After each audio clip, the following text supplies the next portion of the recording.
જય શ્રી કૃષ્ણ, રાધે રાધે. કેમ છો બધા મજામાં? તો આજે અમારો ફર્સ્ટ વ્લોગ છે અને હું ને મમ્મી બે બનાવવાના છીએ મખાના ડ્રાયફ્રૂટ બોલ્સ. તો તમે બધા રેડી છો? અત્યારે વાગી ગયા છે સાંજના 5:15 અને હું ને મમ્મી બે બધું રેડી કરીએ છીએ. So let's see. મમ્મી તમે શું કરો છો?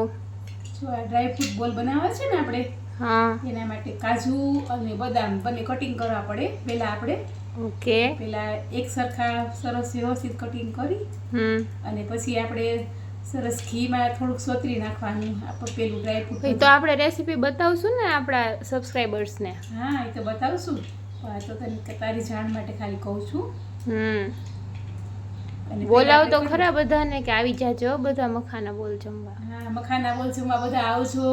બહુ મસ્ત બનશે, એકદમ ટેસ્ટી બનશે અને હેલ્ધી પણ બનશે. જો મમ્મી અહીંયા બધી તૈયારી કરીને રાખી છે, ઘણું બધું.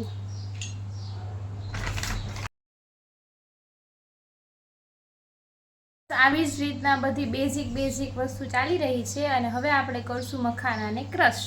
તો એના માટે આપણે કોનો યુઝ કરશું? મિક્સરનો. ઓકે, જો મમ્મી હવે ક્રશ કરે છે મખાનાને.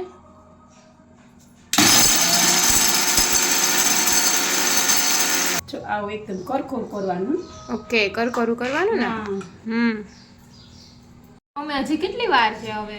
એમ વાર તો લાગે ને બેટા, તારે તો જે હોય ફટાફટ ખાવું એમ વાર લાગે. થોડુંક શાંતિથી કરી દે બેટા, સારું થાય. તારે તો ફટાફટ જેવો જલ્દી કર ઝટ ખાવું આમ નો હોય બેટા. મમ્મી હા આવું તો નો કે બધે જોવે છે તું એવું નો કે. શું કહું, તું પછી ઝટ કરતો મારે પછી કેવું પડે. બધાને ખબર જ હોય, છોકરી એવી જ હોય કે ફટાફટ ખાવું. એને એમ ન હોય કે થોડી વાર લાગે તો સારું થાય. એટલી બધી હું વાર લાગતી છે, પ્રોસેસ બહુ મોટી છે. એ તો હોટલમાં જમવા થોડું જવાનું છે કે હાલો ફટાફટ આ ડીશમાં જલ્દી ફટાફટ ઓર્ડર આપ્યો ને આ જઈમાં. આ હોટલ નથી, આ ઘર છે અને આ સારું છે, ચોખ્ખું છે, પૌષ્ટિક છે.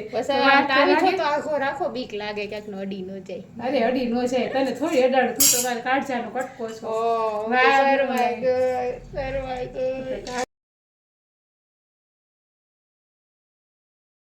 હવે આપણે આવી ગયા છીએ નેક્સ્ટ પ્રોસેસની અંદર અને આ મમ્મીએ કાજુ બદામ છે ને મિક્સ કર્યા છે અને બીજું શું ઘી એડ કર્યું છે. ઓહો મમ્મી, સુગંધ તો બહુ મસ્ત આવે છે.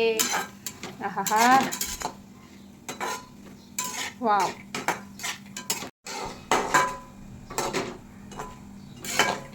નાવ મસ્ત જો કાજુ ને બદામ શેકાઈ ગયા છે. હવે આપણે એને એક પ્લેટની અંદર એડ કરી દઈશું.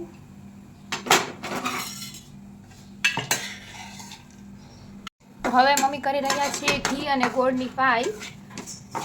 જોઈએ હવે કેટલી થીક કે થીન રાખવાની છે.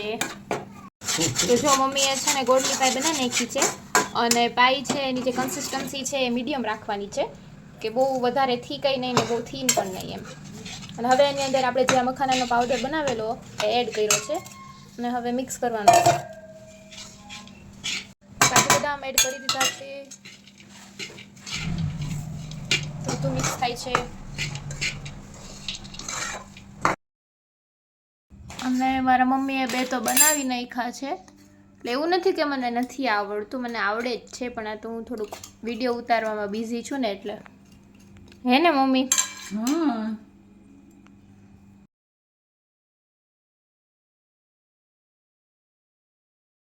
સો આપણા મખાના બોલ છે એકદમ રેડી થઈ ગયા છે અને હવે આપણે આને ઠાકોરજીને ધરાવીશું. તો ચાલો જઈએ.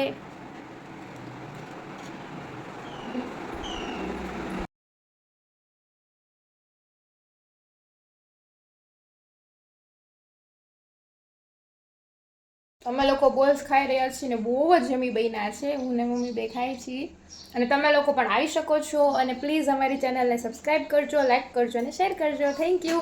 કાલે મળશું નવા બ્લોગ સાથે અને જો પોસિબલ હશે તો નવી રેસીપી સાથે. ત્યાં સુધી બાય બાય. જય શ્રી કૃષ્ણ, રાધે કૃષ્ણ.